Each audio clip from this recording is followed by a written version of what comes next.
little bit because that was creepy.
Jonathan Percival Goodspeed, and I will be your mortician for the evening.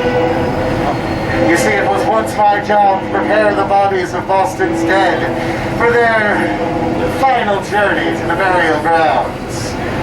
Naturally, of course, I was very good at this. But that's not where the real money came from, you see.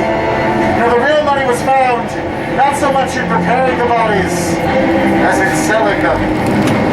After all, the doctors needed corpses to practice on. And quite frankly, you people haven't gotten around to donating your bodies to science.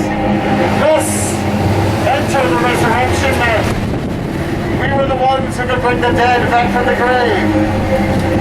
Usually with a shovel.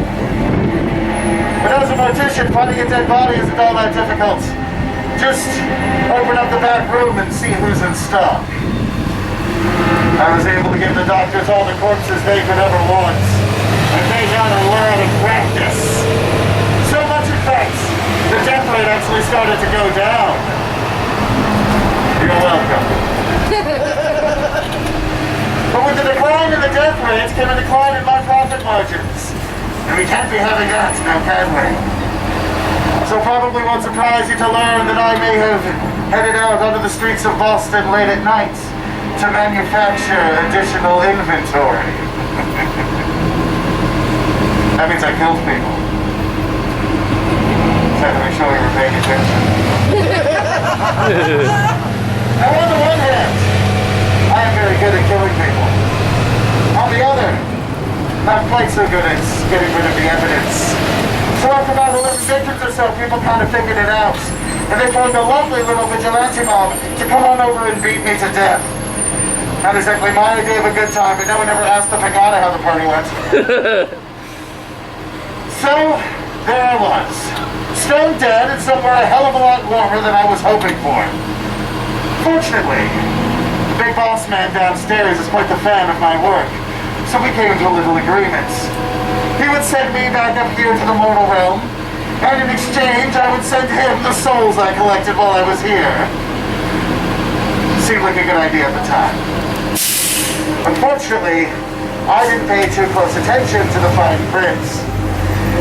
It turns out, when he said he would send me back here, he meant he would send me back here to work in tourism. Ooh. Yeah, stay in school. As the ghost of liberal arts majors passed.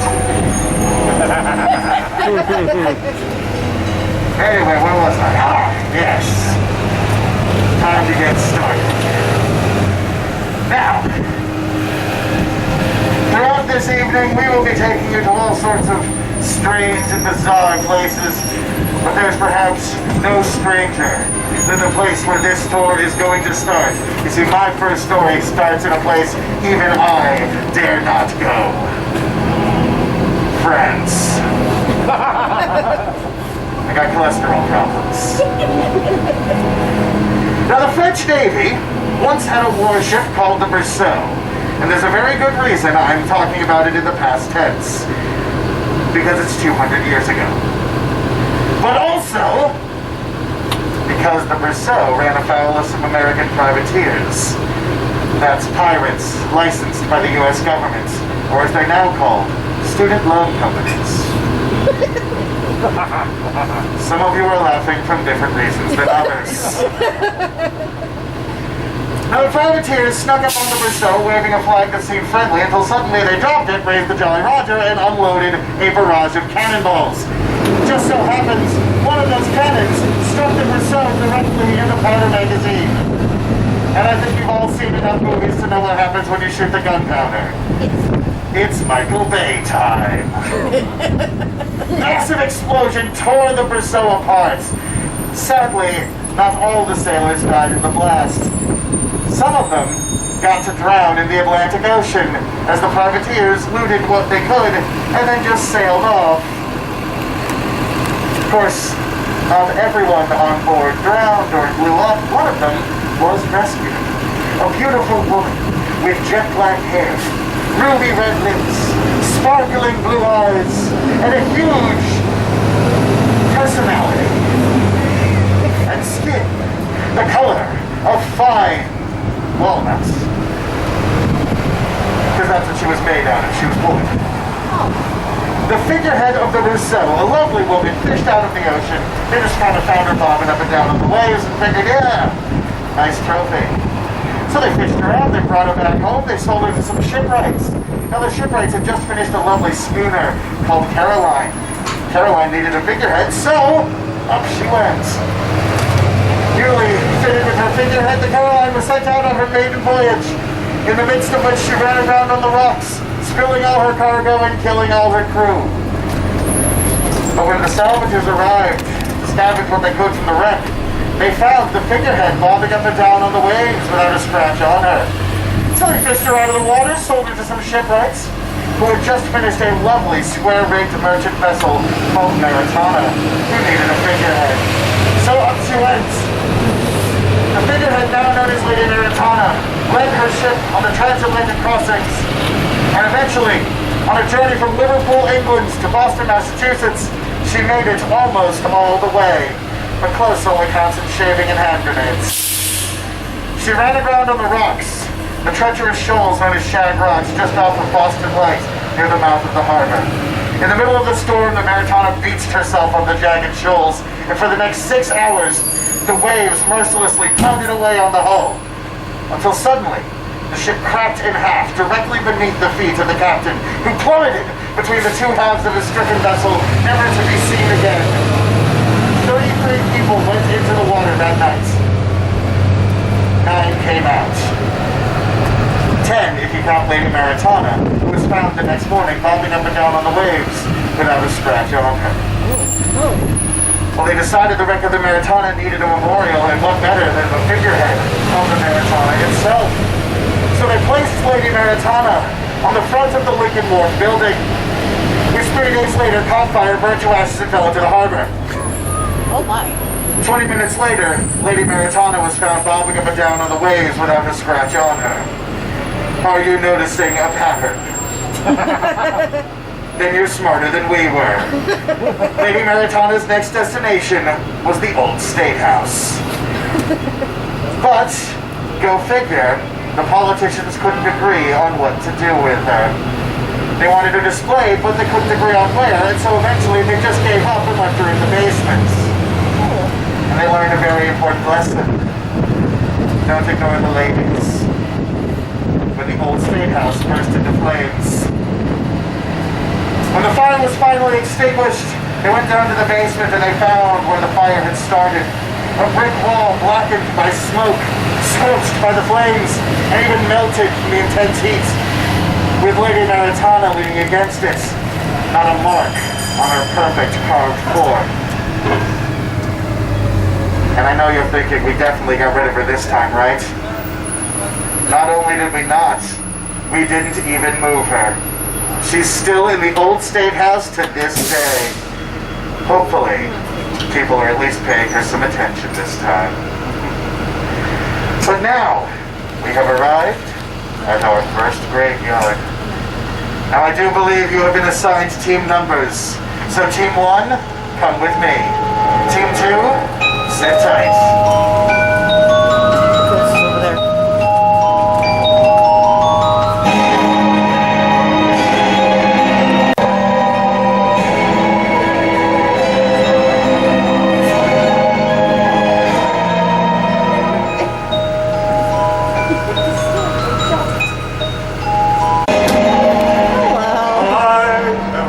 Merlin the Blast. Hello. And you are coming with me. We'll leave the plague Unless doctors you're too here. afraid, then you may remain behind. Hey, doctor's here? Yes. Okay. Put it right there, Jenny, with mine. You guys bring alcohol? No. Sorry, I left my rum in the other jacket. Tea is afterwards. So how's that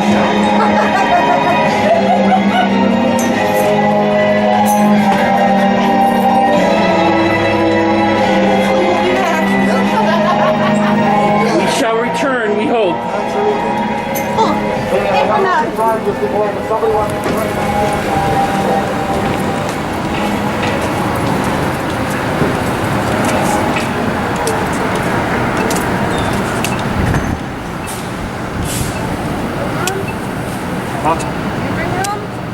I did not bring rum.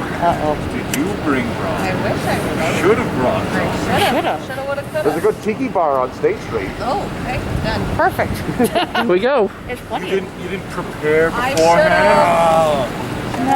Oh, wow. Darn it. Maybe next time. Next time. Hey, there goes our- watch and I'll be back.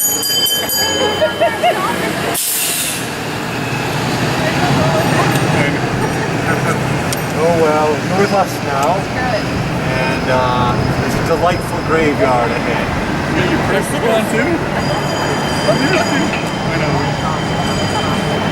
All right, let's go. Okay.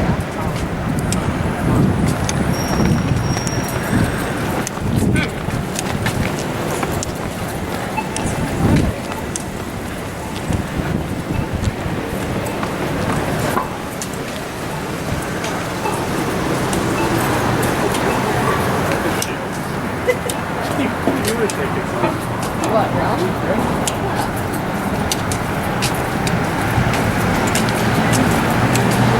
Okay, I picked up the damn thing.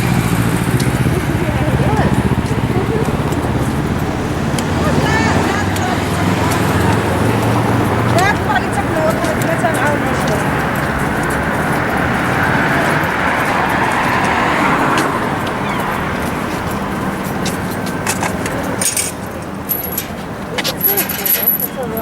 You know it's an official tour because it involves a lock and key. That's really cool. But not that one.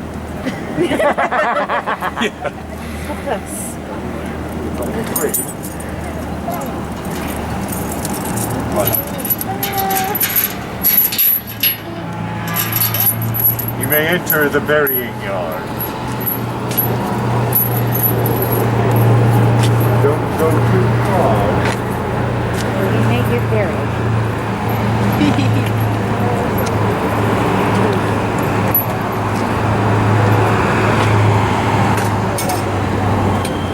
Let's lock ourselves in while the night is young.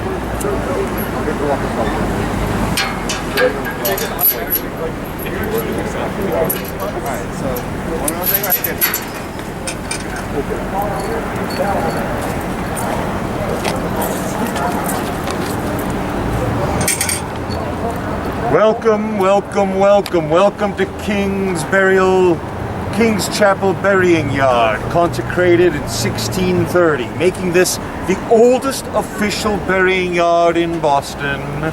If you look around and can quickly count, there are 644 gravestones. So if you do the maths, there are about 3,000 dead people here, including Joseph Tapping. This is the Tapping Stone. It belonged to Joseph Tapping, who perished in 1678 at the age of 23. Now, why do they call it the Tapping Stone? You can tap on it? Because his name is Joseph Tapping. Oh. Gets them every time. Yep. Now, if you can see this gravestone, there's some traditional iconography on it. We have the skull, which represents mortality. The wings which flank the skull represent the hope of the soul. There's some Latin, fugit ora, the hour flies. Memento mori, remember that you too shall die. Now, what makes this stone very interesting is that there's a scene at the bottom. That doesn't. Well, here we go. Where we have Father Time and Death. They're wrestling over a candle snuffer because in the corner we have a lit candle. Death wants to extinguish the candle. Father Time wants to keep it lit. I don't know about you, but I'm on Team Father Time. Light, life, and time, all so fleeting and all so fleeing. And so shall we. Let's go look at more stuff, yeah? Yes.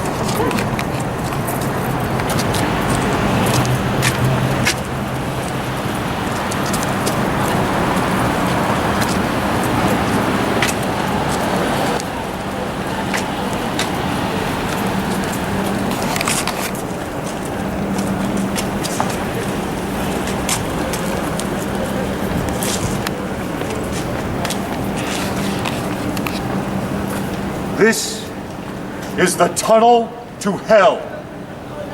Those with the eyes to see can make out images of the damned. Those with the ears to hear can hear the cries of the damned. Or is it the cries of people on the subway? Yes, this is a ventilation shaft for the City of Boston subway. The subway system of Boston, built in 1892, was the first in America. But of course there were bodies here. Bodies for about 300 years, shoved into various nooks and crannies. Some say that's why there's a particularly foul aroma between Park Street and the Boylston Street stops. The tunnel to hell. Now behind us is King's Chapel. Consecrated in 1688, the first Anglican church in Boston. Of course, when they came here, when the Anglicans came here, this was a town run by the Puritans. And the Puritans would not sell any land to the Anglicans. In fact, they left England to get away from the Anglicans. But the Anglicans would not be deterred. So they came to this public space, took over about a third of it, built this wonderful church, and now we have it. Of course, there were bodies there, bodies shoved into various nooks and crannies. Some say that's why there's a long history of strange phenomena connected with this building. Like in 1974, when they were installing the HVAC system. They totally disconnected the power for 24 hours.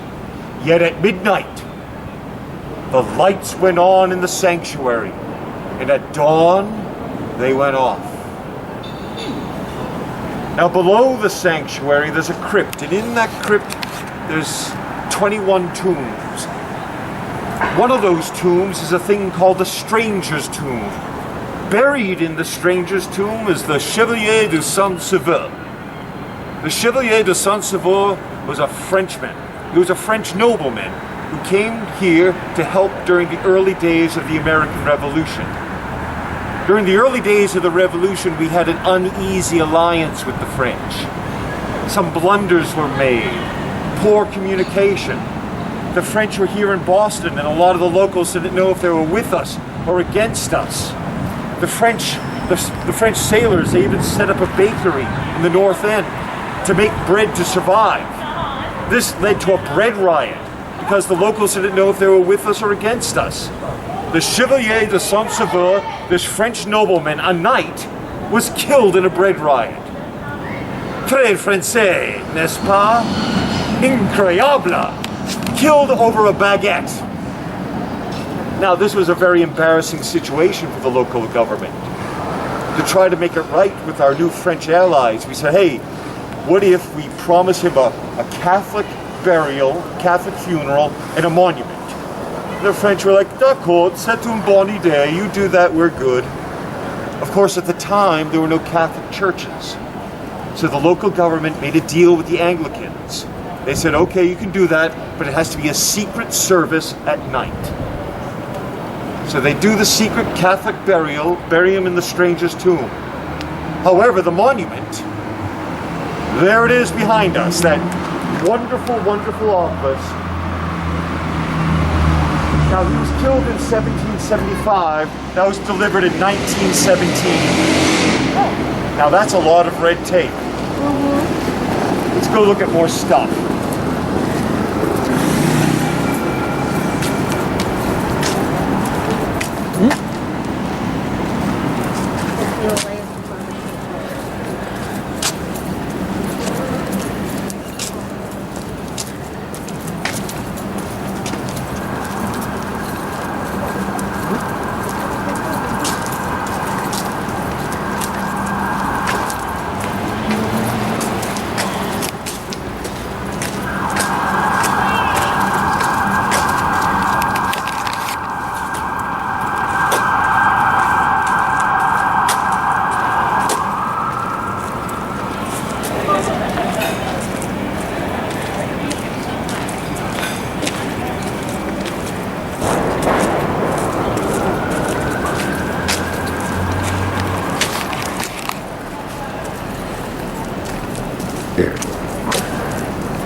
So as I said, we're in a burying yard, different from these modern cemeteries. We're in a small burying yard. Soon we're going to visit a larger burying yard. And of course, Boston Common is a huge unofficial burying yard, which means there are a lot of bodies beneath our feet. What else is beneath our feet? Subway. The what? Subway. That's right, the subway tunnels. Now, imagine you're on the subway, you're going from Park Street to Boylston Street, and it comes to a sudden halt. Most of the time, it's due to signal error. But over the years, several conductors have reported the reason for their sudden halt is because there on the tracks, standing, is a British officer in full red coat regalia, straight from the Revolutionary War, just standing and glaring, and then vanishing. What would cause this death echo, this haunting of the tracks? His grave was disturbed? Probably. Now, when a British officer was killed, he was put in a box and sent back to England. But the regular foot soldier, when he was killed, he was thrown in a common grave, and at the time, enemy territory. Not so easy to rest in peace then.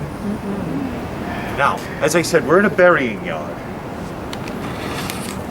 You come with your body, dig a hole, throw it in. What's written on these gravestones rarely has anything to do with what's directly underneath. About 200 years ago, the groundskeepers put it into these nice rows to make it easier for the landscaping team. Now, what would you do if you came here with a body, you dig your hole, and all of a sudden you come across a random body part, like an arm, a foot, a skull? You'd want to do the right thing, yeah? Of course you would. You would deposit it in the charnel house. A depository for random body parts, seen in many burying yards of the past. How convenient. Let's go look at more stuff. I take it he likes stuff.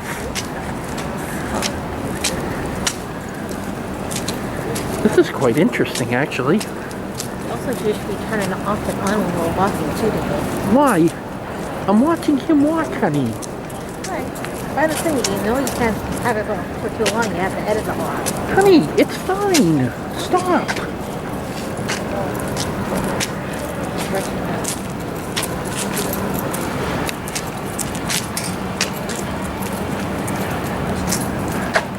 This is the tabletop tomb belonging to the Winthrop family.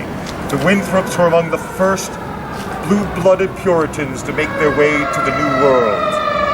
John Winthrop, the first governor of the Commonwealth, the Bay State Colony. Therefore, the first official to preside... Quiet! The first official to preside over a witch trial.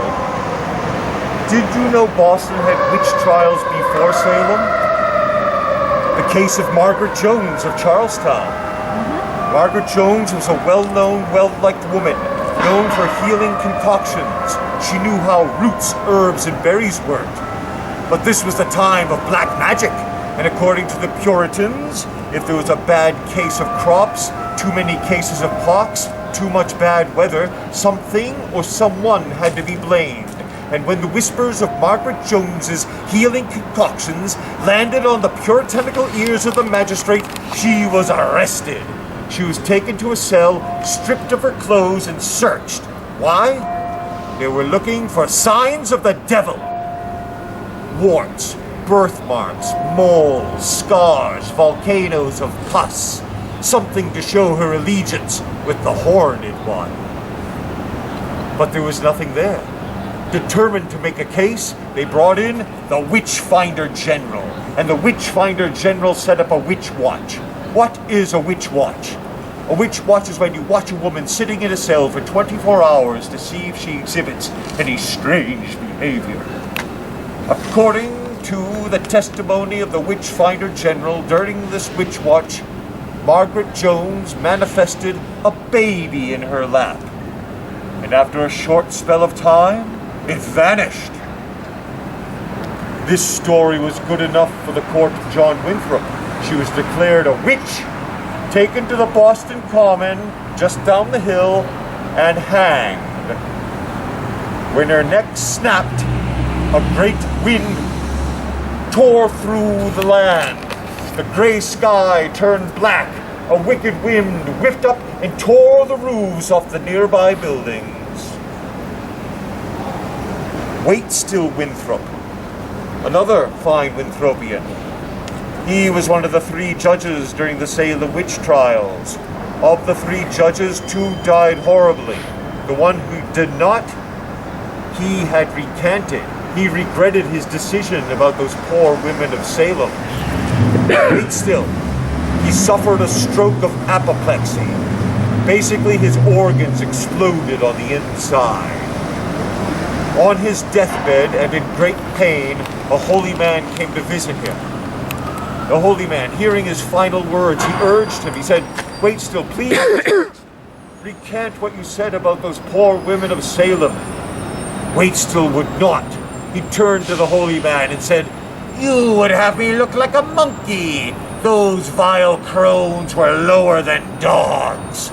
And then, mustering the last of his strength, he stood up, turning redder than a beet, pointed to the man and said, Get out, ye witch! Get out! And then he died. On that note, let's get the hell out of here. How'd you guys like your first graveyard of the night? Woo-hoo! Excellent. Well, now that we're all back, I think, quite frankly, you've been hearing stories from dry land for too long.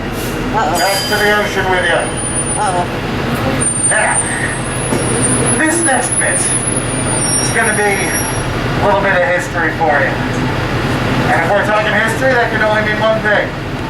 This is, after all, Boston. You are on a sightseeing trolley. A man in anachronistic clothing is wearing a headset microphone. It's time to talk about the American Revolution. Woo! Yes. The only time Boston ever did something in its entire existence, and the entire country cared. And also approved. Yeah, I used to be able to get away with that, and then we started winning in sports. Then I had to add the part of, and everyone liked it. Well, here's the thing. You guys have all heard about the American Revolution, so you already know the 5 things that never happened in the American Revolution. The Boston Massacre, the Boston Tea Party, Polar Bears, Midnight Ride, the Battle of Lexington and Concord, and the Battle of Bunker Hill. Frankly, to hear most of us talk about it, you think that American history can be boiled down to people get shot, Tea Party, horsey ride, people get shot, America!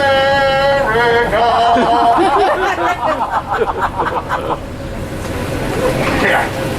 Now, frankly, you should all know at this point that that is not the case.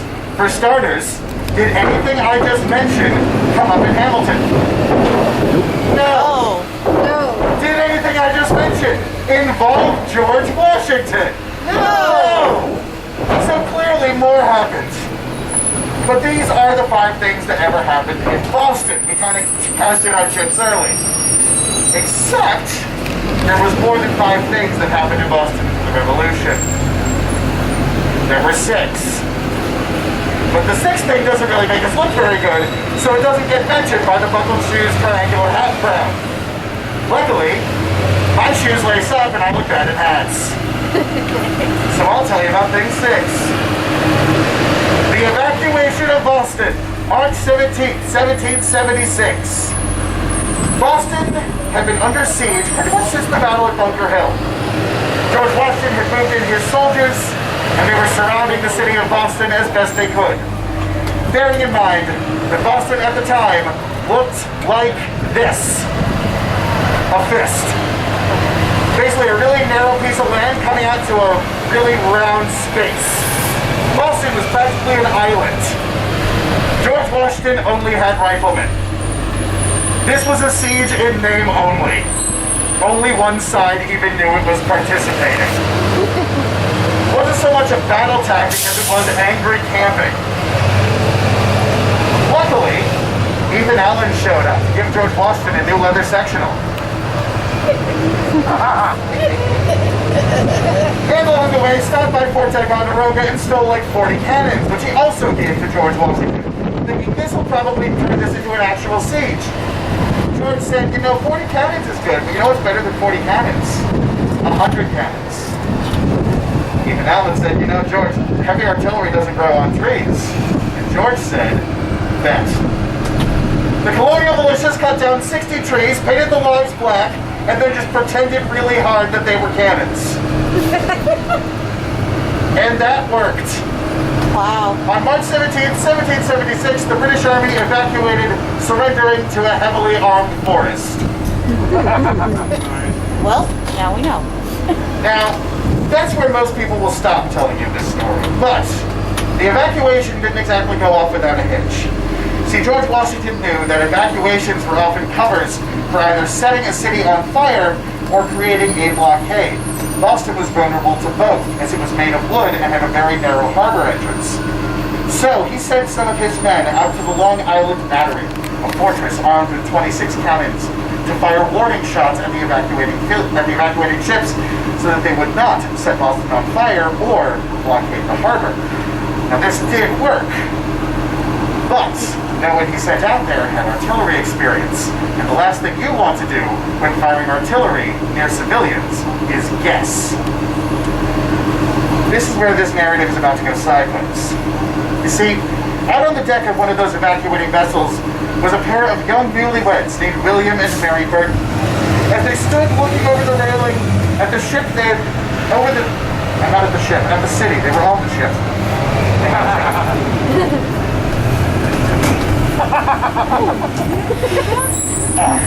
We did a hard reset there. Oh, dear God.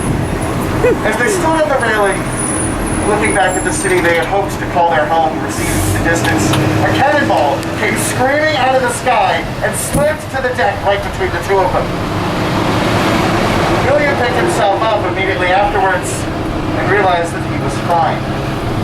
Mary did not, because the cannonball had torn a shallow cut 4 inches across the base of her skull, causing her to bleed out and die for the next 3 hours, for which she remained entirely awake. Oh, my God. At one point, right before her death, she even turned to her husband and begged William not to bury her at sea. So William wrapped her body up in her favorite scarlet cloak, sewed it shut, and rowed to the shore of Long Island, burying his wife amongst the dunes, marking the spot with a piece of driftwood, and vowing that one day he would return to the city of Boston, recover his wife's remains, and give her the proper burial she deserved. But he never did. Man, right? William never came back to Boston, so Mary decided to go out looking for him. In 1802, a pair of fishermen were caught by surprise in a hurricane. They took shelter at the Long Island Battery, and in the middle of the night, a woman in a scarlet cloak approached their hiding spot, and when she turned, They could see the gash in the back of her skull. They could see the blood running down the back of her long scarlet cloak. They could see that her cloak was completely unaffected by the gale force winds blowing all around them. And the fishermen decided that a hurricane suddenly seemed like a better option. During the War of 1812, soldiers were stationed out at the fortress. And although they never encountered enemy troops, they did repeatedly encounter a woman in a scarlet cloak with blood running down the back of her head. In 1836, an entire fleet of merchant vessels passed Long Island, when in the middle of the day, a woman in a scarlet cloak appeared on the shoreline and stared as the ships passed. And when the last one passed the island, the woman vanished into thin air. To this day, the sailors in Boston Harbor will speak in hushed tones of the Lady in Scarlet, the ghost of Mary Burton, who still patrols the shoreline of Long Island, waiting for the day that her husband returns, so that she can finally give him a piece of her mind. I would. And let this be a lesson to you. Never anger a Boston woman. They have infinite patience, and they can hurt you in ways you cannot imagine. Trust me, I was raised by a Boston woman and educated by Boston nuns. Why do you think I guard my knuckles? Yeah, this is to fend off road rulers. I used to be left-handed.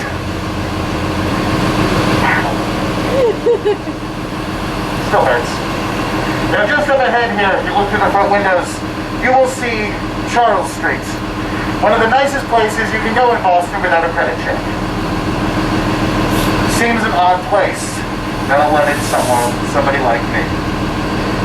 However, Charles Street here is actually where you will find one of the darkest chapters in Boston's history. And I'll warn you guys right now, this story is going to hit different from the others.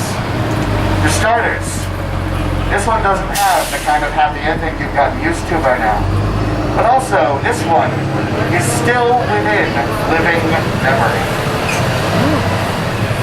The year is 1962. It's very loud. The year is 1962. The place, the Back Bay neighborhood of Boston, not very far from where we are now. A young man is walking down the street much like this one. He arrives at his mother's apartment. He is to take her to a memorial service. He arrives at the front door and knocks. But there is no answer. He knocks again. Still no response. Just the sound of his mother's record player. Figuring she just can't hear over the music, he takes out his spare key and lets himself in. He calls out his mother's name, but there is no answer. He begins to search the apartment, heading first to the kitchen, where he finds his mother's gloves and handbag laid out on the table. She's not there. He heads next to the bedroom, where he finds his mother's coat is laid out on the mattress, but again, she's not there. Heading back down the hallway, he passes the bathroom door. From the other side, he can just make out the sound of dripping water. He knocks. Nothing. Slowly, he pushes open the bathroom door, and there, he finds his mother's body. She's been murdered, posed nude on the floor, with the belt of her blue housecoat tied tightly around her neck. Her name is Anna Slesens. She is the first victim of the Boston Strangler. A man who killed 13 women over 18 months. Each victim found posed nude with a piece of her own clothing tied tightly around her neck. Each found behind locked doors and windows with no sign of forced entry, indicating that the Strangler never broke into a single apartment, but was always let in by his own victims. January 4th, 1964. Two young women are walking down Charles Street here when they arrive at that red door. Heading up the stairs just to the right of the Paramount's Deli, they arrive at their third-story apartment, where their roommate, Mary Sullivan, is waiting for them. But Mary Sullivan is dead. Her body is found just behind the window, posed nude on the bed and propped up against the headboard. Her pink nylon stockings tied tightly around her neck in a large bow. Her limbs contorted at grotesque angles with her knees tucked under her chin, a greeting card reading Happy New Year placed between the toes of her left foot. Mary Sullivan is the 13th and final victim of the Boston Strangler. Her killer vanishes that night, never to be seen nor heard from again. For the next 10 months, the police track down every lead they can, but all they find are dead ends. October 27th, 1964. A man named Albert DeSalvo is arrested for breaking and entering. But while in police custody, he confesses to the crimes of the Green Men, an individual wanted for 400 counts of breaking, entering, and assault across 3 states over the last 2 years. DeSalvo is sent to the Bridgewater State Hospital for the criminally insane to undergo evaluation. And it is there that he finally confesses to the crimes of the Boston Strangler. In a confession delivered both to his cellmate George Nassar and his attorney Epley Bailey, DeSalvo is able to describe all 13 murders in such vivid detail he can even recall the smell of each victim's perfume. It is this confession that Bailey uses in an insanity defense at the Green Men trial, trying to prove that DeSalvo is a chronic confessor, a type of narcissist who will admit to unsolved crimes, hoping to become famous. The insanity defense fails, and so a new tactic is called for. Bailey knows that if DeSalvo actually faces prosecution for the Strangler murders, he will get the death penalty. And so, in a desperate plea to save his client's life, he makes a deal. Albert DeSalvo pleads guilty to the crimes of the Green Men. He is sentenced to life in prison, but he will never be prosecuted for the murders. DeSalvo is sent to a high-security prison in Walpole, Massachusetts, where he will spend the rest of his life. 7 years go by, and DeSalvo one day recants the Strangler confession, claiming he'd made it all up. All the information he'd gathered, he had learned from the true killer, someone he was finally ready to identify the very next day. But the next day came, and DeSalvo was found stabbed to death in his room. His murder remains unsolved to this day. The inmates at Walpole still don't want to talk about it. And many have implicated the Winter Hill Gang, led by notorious Boston mobster James Whitey Bulger. As for the case of the Strangler, it remains open, still under active investigation. In fact, back in 2001, DNA analysis of the evidence from Mary Sullivan's apartment revealed that the Strangler had not worked alone. 3 men had taken part in Mary Sullivan's murder, but none could be identified. Not until June of 2016, when one of those 3 stranglers was finally given a name, positively identified as none other than Albert DeSalvo.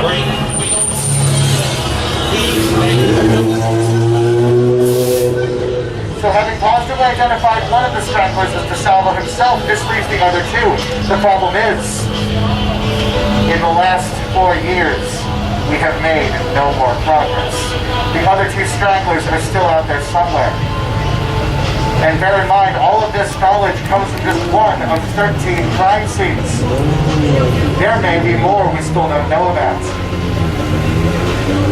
But the story isn't over yet. The ending to this tale comes somewhere in our future.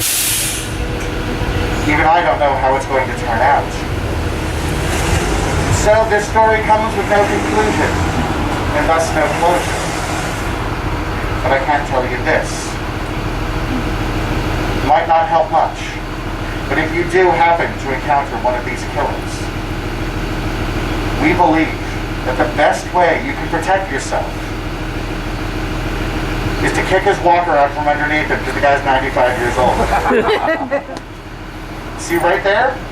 That is how I know how mind control works. Because with just a little bit of spooky music and a little bit of creepy narration, you all completely forgot how long it's been since the 60s. This is how cults get started, people. So bear in mind, I'm using my powers for good. Well, after all that, I think we'll need a bit of a palate cleanser. Luckily, we're right next to Boston Common, the oldest public park in America, technically speaking, although in 1634, parks had not been invented. This is common land. It is for use by everyone. Has been that way since 1634. This is where we used to graze our livestock, train our militias, tar and feather our tax collectors, the usual. And of course, this is where we used to execute our criminals. Boston had a gallows right down over there. If you look through the trees and you happen to see a playground where I'm pointing, right there. Yeah, we built a playground over our gallows. There's a rope swing joke here, I'm sure of it. I just don't know what it is. Someone's gonna swing for it. Eventually, I've been asking people for that joke for like 5 years, nothing. Well, the thing is that a hanging wasn't just a necessary evil. It was public entertainment. Bear in mind, HBO wasn't here yet. This was the best we could do. So the crowd would all turn out, the entire city would show up to a hanging dressed in their very finest. There'd be food cart vendors. It was much like a carnival, except the clowns were less creepy. Slightly less creepy. Then the condemned would be led through the crowd. Everyone would throw trash and garbage at them, spit on them, hiss at them. They'd be led up onto the platform, their hands bound before them, the noose placed around their neck. They'd be asked for their last words, which were usually a confession. See, if you gave a good enough confession, the audience could actually pardon you. This happened in theory, but never so much in practice. No matter how good your last words were, the lever got pulled, the trapdoor opened, the body dropped, and the neck was snapped. If the hangman did his job properly. See, that's how a hanging goes if everything goes off without a hitch. But quite often, it would go wrong. And most of the time it went wrong, it was by design. See, in order to make the hanging more entertaining, sometimes the audience would bribe the hangman to screw up. See, a properly tied hangman's slip knot has a coil of rope going up the anchor line. It has to turn 13 times around that line. But if you pull out about half of those turns, the victim's neck doesn't snap. The audience would often bribe the hangman to do exactly this. Because when someone chokes to death at the end of a rope, they start flailing and twitching in what was commonly known back then as an air dance. This was considered the peak of entertainment. However, it was also quite time-consuming, taking up to 45 minutes. And so people would often speed things up by grabbing the victim's legs and pulling as hard as possible.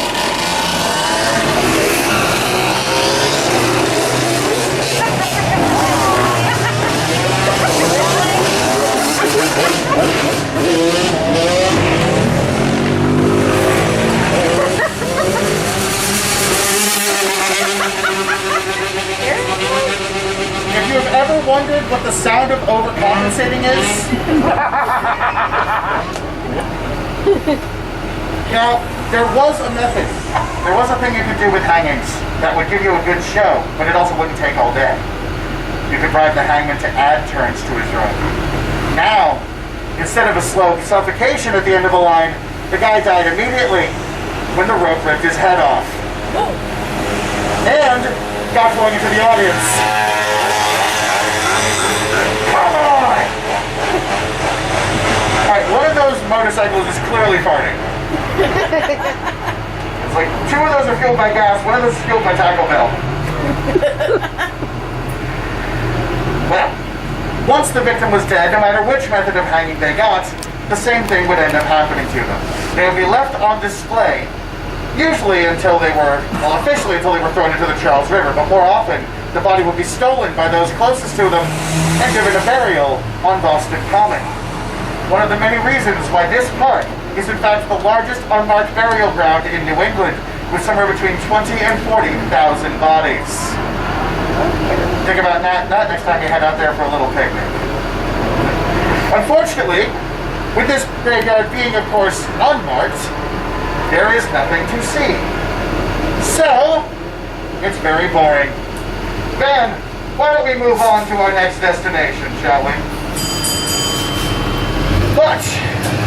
like to call back to something I mentioned earlier.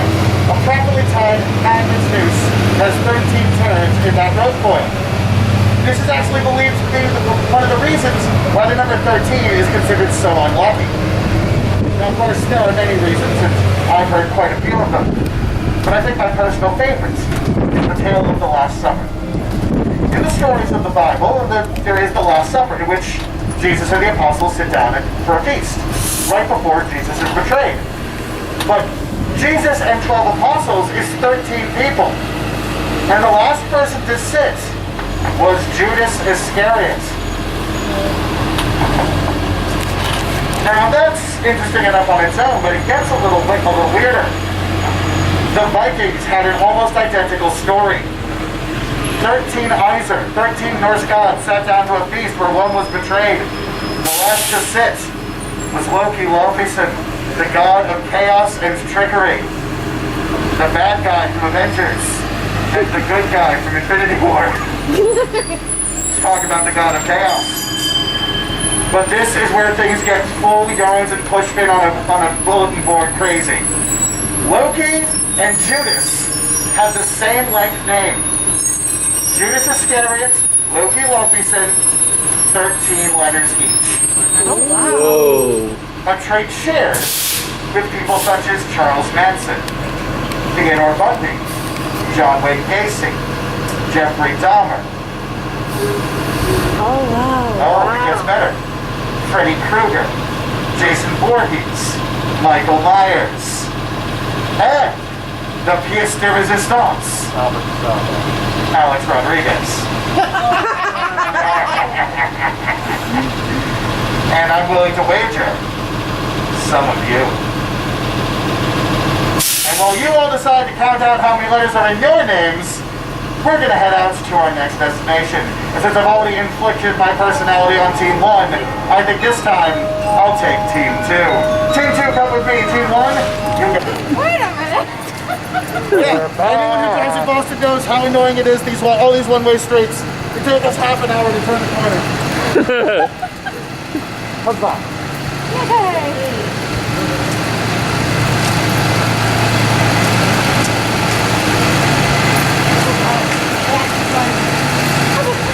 It's like, wait, I know that trolley.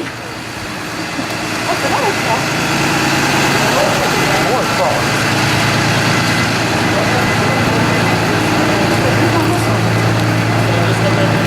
With symbolism. For example, the arch itself is the Egyptian gate to the underworld, separating the boundaries between the land of the living and the land of the dead.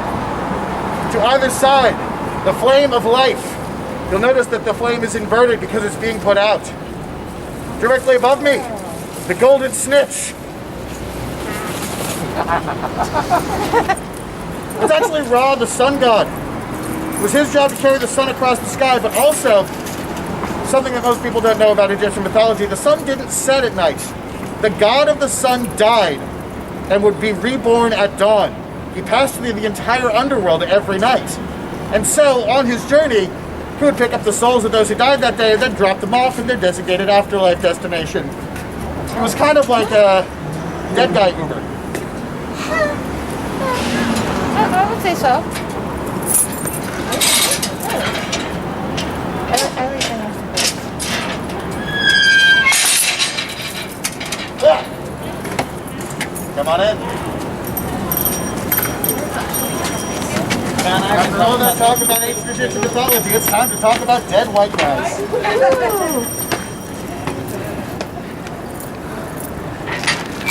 Right this way. And the celebrity portion of our tour. See, despite the fact that there are 2,345 headstones here, which is a very easy number to remember, you just count from 2 to 5. It's really more the quality than the quantity. For example, just over there behind those trees is buried the grave of Samuel Adams. Right across the street from that, of course, is the Beantown Pub, the only place in the world where you can enjoy a cold Sam Adams with a cold Sam Adams. Right over there in that corner, that large boulder is James Otis's grave. James Otis is the man who coined the phrase, "Taxation without representation is tyranny," and was quite the electrifying speaker. Sorry, that's only funny if you know he died by lightning strike. And of course, directly behind me, I'm sure you have recognized this name. Yes, this is the monument to none other than Benjamin Franklin's parents. Yeah, they're not all winners.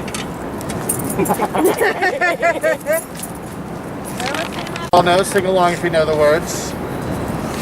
Listen, my children, and you shall hear of the midnight ride of Paul Revere. He's right here. Yes, this right here is in fact the most photographed monument in all of Boston, so get your cameras out now. I'd hate for you to miss your chance to become a statistic.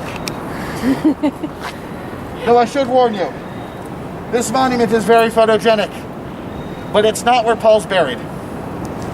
Paul is buried here. Oh. Yeah, Same thing. Oh. Ooh, it's not usually a reaction you want to hear, but yeah, that's where Paul is. a little underwhelming. A little bit, yeah. Why do you think we built this thing? Yeah. Yeah, this you want to take a picture of. That you have to try not to trip over. Oh, that's terrible. That's horrible. He died of hunger. He did, yeah. Oh. The dude was working class. All these other guys, Sam Adams, James Otis, John Hancock, these guys had money to burn. This is just to make him look good. And then Paul Revere was the mailman. I mean, that was one of like the 7,000 jobs he had. Like Paul Revere was an absolute millennial icon. He invented the gig economy. This dude was, at various points in his life, a blacksmith, silversmith, goldsmith, tinsmith, pewtersmith, wheelsmith, granny smith. That was too many smiths. He was a bell maker, a bell ringer. He manufactured gunpowder. He was the rider of the famous Midnight Ride, and he was the father to 16 children, which is a different kind of Midnight Ride. Yeah, and they say George Washington's the father of this country.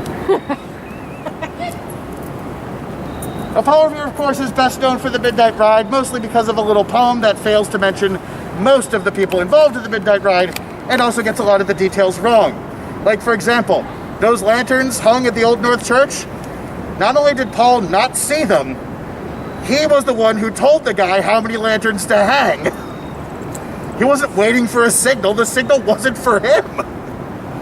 Also, guess who didn't finish the Midnight Ride? Him. The only guy who actually finished the Midnight Ride didn't start it. Yeah, there were two riders that night, and they made a friend halfway through. For his part, Paul just ended up getting his horse impounded and got drunk in a tavern till morning. Then he walked over and saw the fight start. Which frankly was good because he got to see his best friend and the guy who Paul would have actually given credit to the Midnight Ride to. Major General Dr. Joseph Warren, who was actually fighting at the Battle of Lexington and Concord. The guy who had actually started the whole Midnight Ride. He planned the entire thing. He gathered the intel for it. He was a spy master, you see. He was also a bit crazy.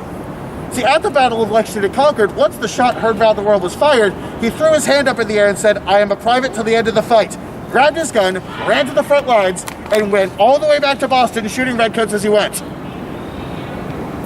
He got so close to the fighting that a musket ball clipped his ponytail in half. But he decided, well, clearly I am incredibly lucky and therefore bulletproof. So he decided to try again. At the Battle of Bunker Hill, as soon as the British started charging up the hill, he threw his hand in the air and said, "I devote myself to private again," ran to the front lines and started shooting at redcoats. He was having such a good time that when the call came for the Americans to retreat, he volunteered to command the rear guard, the last men off the hill, the ones who would take the heaviest casualties.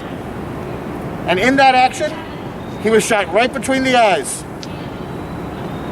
The British soldiers came upon his body and they realized who he was. They knew that he was a great leader and figurehead of the revolution, and they realized that if the Patriots could not find their body of their leader, that would be a tremendous blow to their morale.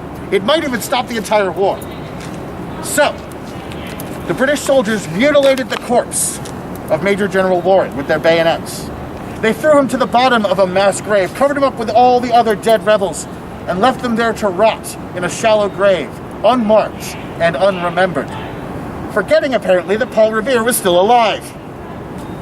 6 months after the Battle of Bunker Hill, Paul Revere found that mass grave, dug it up, and went looking through the pile of rotting corpses for the one that belonged to his friend. Eventually pulling out a rotting corpse that looked like it might have been Warren, as it was wearing the proper uniform, but he couldn't tell if it was truly him until he put his fingers in the dead man's mouth. Because Paul Revere was also a part-time dentist. He had placed 2 porcelain teeth in Joseph Warren's lower jaw.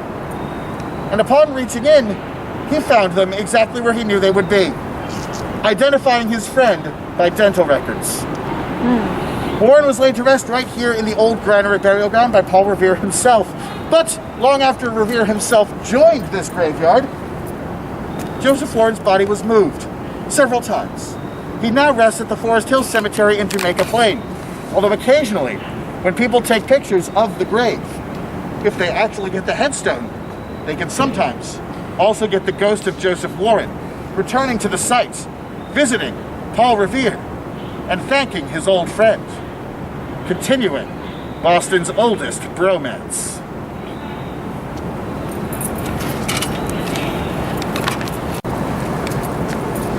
Now, right over there in the middle of all those headstones, there is one in particular that I'm quite fond of.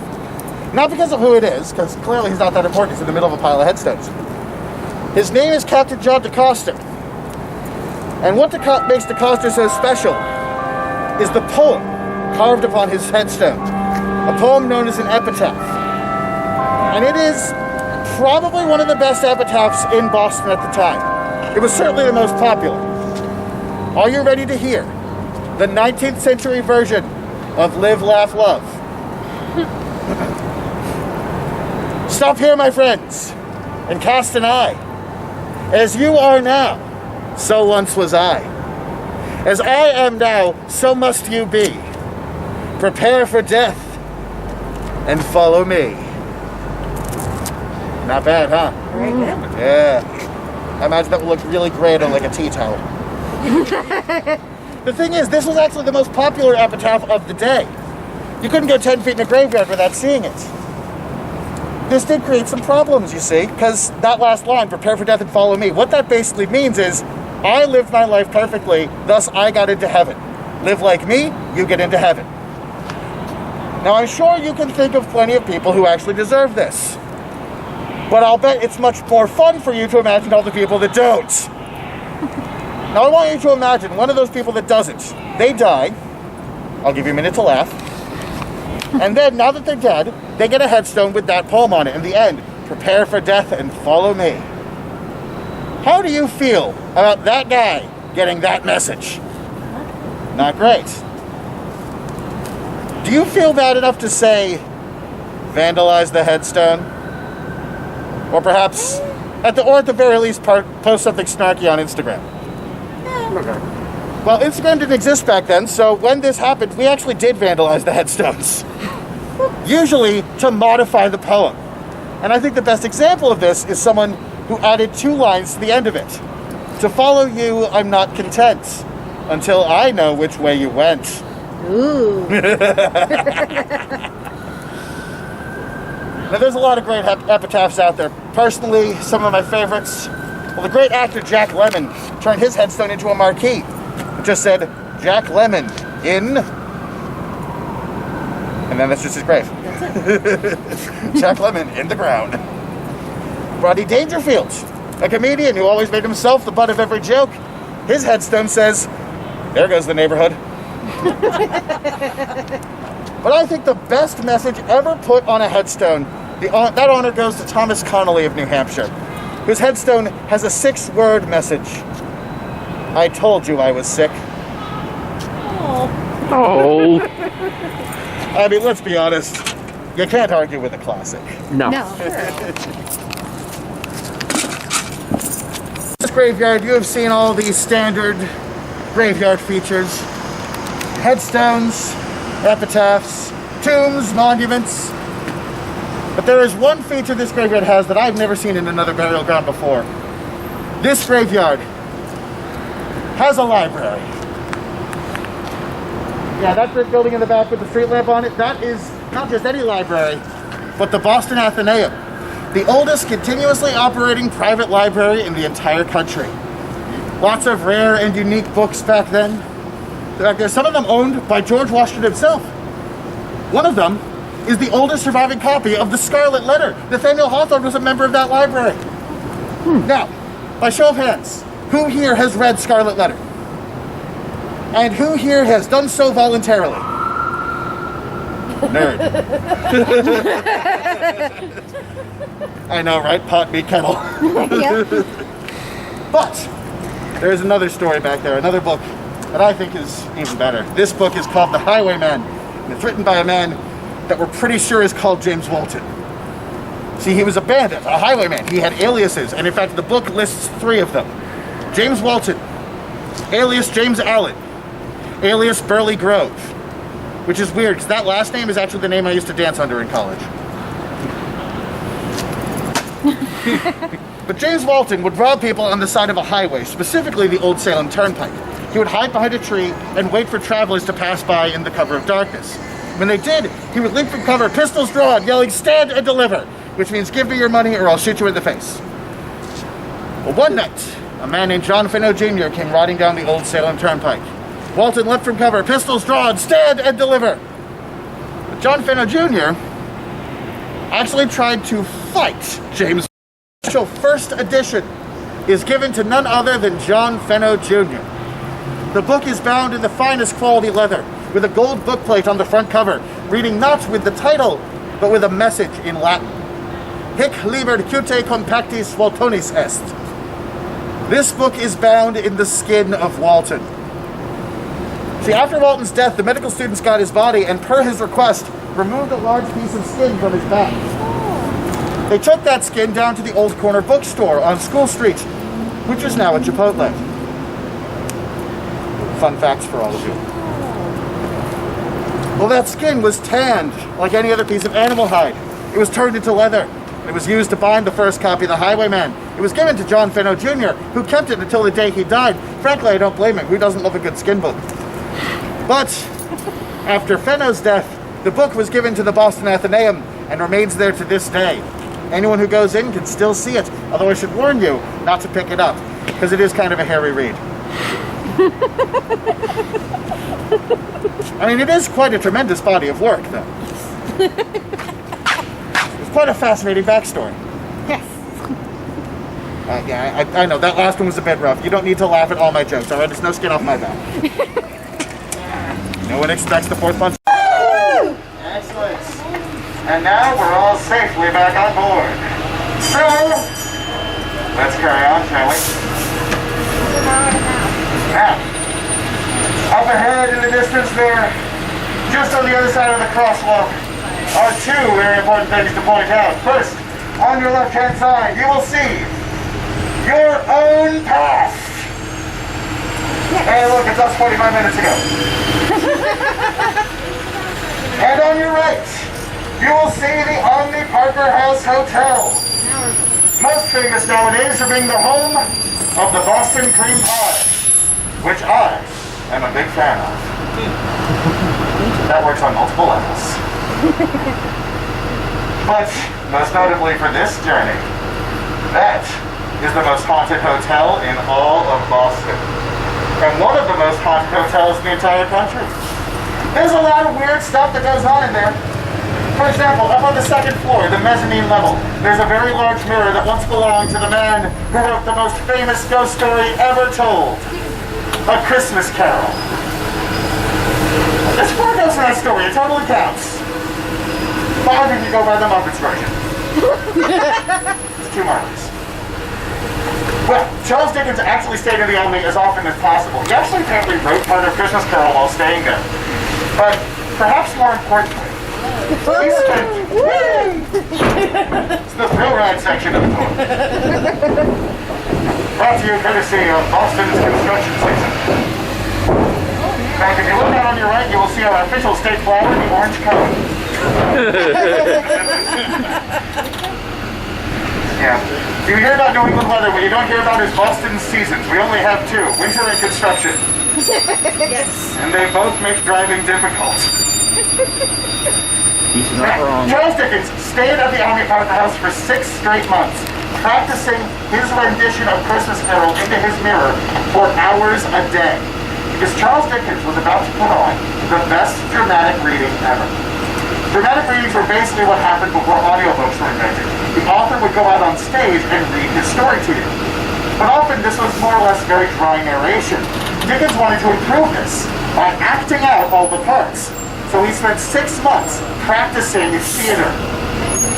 And by the way, right over here, this is the Old Corner Bookstore, where Highriman was founded, the flesh of its author. And as I said, it is now a Chipotle. She won that. What a great combination. Hopefully, both of them do win free. Now, Charles Dickens' performance of Christmas Carol that he perfected at the Omni was legendary. He performed it all around the world 273 times. But his first and last performances were both here in Boston at the Omni Parker House. And to commemorate this, they took the mirror off the wall that he rehearsed into, and they hung it next to the elevator so everyone else could see it. Although guests have found that when they look into the mirror, they are unable to look away until suddenly they jump back screaming, "What the Dickens?" Because the bearded face of Charles Dickens appears in the mirror and stares right back. In fact, I can guarantee 100% that if you look into that mirror, sir, you will see a bearded face look right back at you. Happens to me all the time. And incidentally, if you would like to know what a dramatic reading of Charles Dickens' Christmas Carol looks like when Dickens performed it, well, according to his own granddaughter, the most accurate recreation of any Dickens work as he would have done it is in fact a Muppet Christmas Carol. Gonzo had something right that evening. There's a reason it's a classic. Now back to the Omni. Up on the 10th floor, there was a woman who was laying in bed when she awoke in the middle of the night to find there was a man in the room looming over her, who looked her right into the eyes and said, "I want to know what love is." Not really. I had to go for a second, didn't I? Now what he actually said was much creepier. "Are you enjoying your stay?"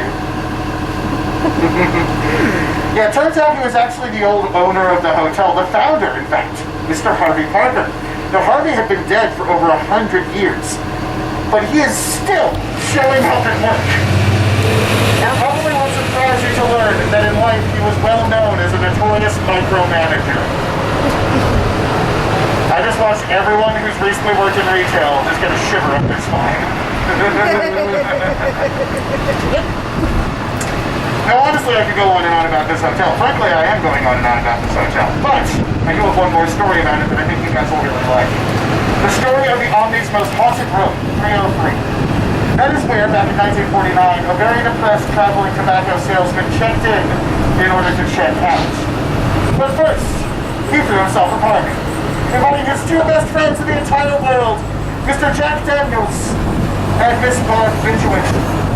I think you can tell where this one's going. He ate all the pills, he drank all the whiskey, he tore off all of his clothes, and he went running up and down the 3rd floor hallway playing a game called Naked Fat Guy Ding Dong Ditch. Quite familiar with that game. In which he pounded wildly on every single door on the 3rd floor until the guests inside answered, and he did the most ridiculous looking dance he could think of.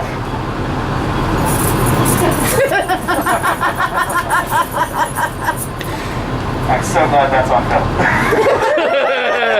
You're welcome. I also love that as I was telling that story, people were like looking out the windows. As soon as I said dance, everyone just went, huh?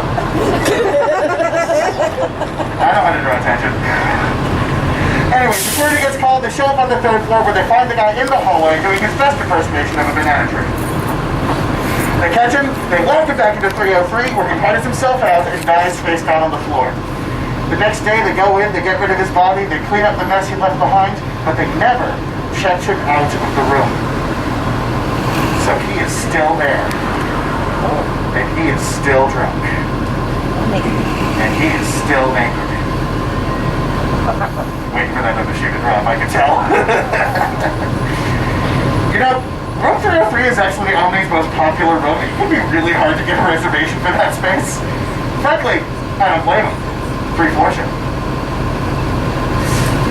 But what I like especially is that the ghost is so active, people have used him for pranks. In fact, I once met the nighttime maintenance manager for the Omni. Former now. He doesn't work there anymore, not for a while. This is not the reason why. He he used to put his new hires on the 3rd floor at night without warning them that one of the rooms was hella haunted. So he used to haze people with ghosts. Which frankly is the best way to use a haunting, I'd say. And frankly, there's nothing funnier than using the undead to just scare random people. And if you want to know what that feels like, I have an idea. See, Boston, as you may have noticed, is quite an Irish city. And so, we have a lot of folklore, including the tale of the Banshee, the demonic spirit who screams to herald the death of someone close to you. And I have turned this into a game! So here's how it's gonna work, you guys. If this goes with the office, see, people are out here on the sidewalk, having a perfectly lovely time. And as far as they can tell, we're just any old sightseeing trolley. That's why I took this one. We're in stealth mode. Bum, bum, bum. Once we start moving again, I'm going to point to people on the sidewalk and I'm going to count to 3. On 3, we are all going to scream at these people as loud as possible. 1 point for every middle finger. 1, 2, 3.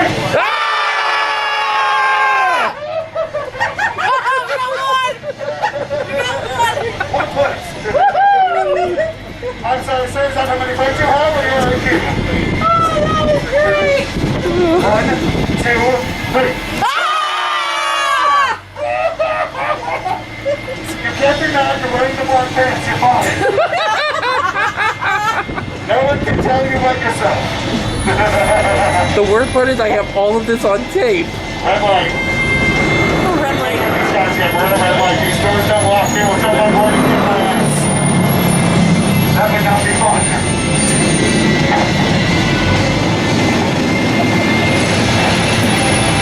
1, 2, 3.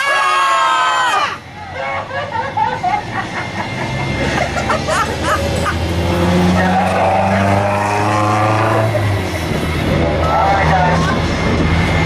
We're coming in for a landing. Just up ahead, our final destination. So let's make it a good one. Run as possible one more time. 1, 2, 3. Oh God, the thing's still very Whoops. All right, my friends, congratulations. You have all just survived Ghost and Grandstones Boston. Now, before you go, if you have any questions, comments, or concerns, please do not hesitate to write them down. Preferably onto the back of large denominational bills that can be left in my offering box up front. And if you guys want to take my picture, give me a socially distanced hypothetical high five, or really just ask me whatever you want, I'll be waiting right outside the trolley for you. Other than that, have a very good night. And rest in peace. That's the best way to end the video right there.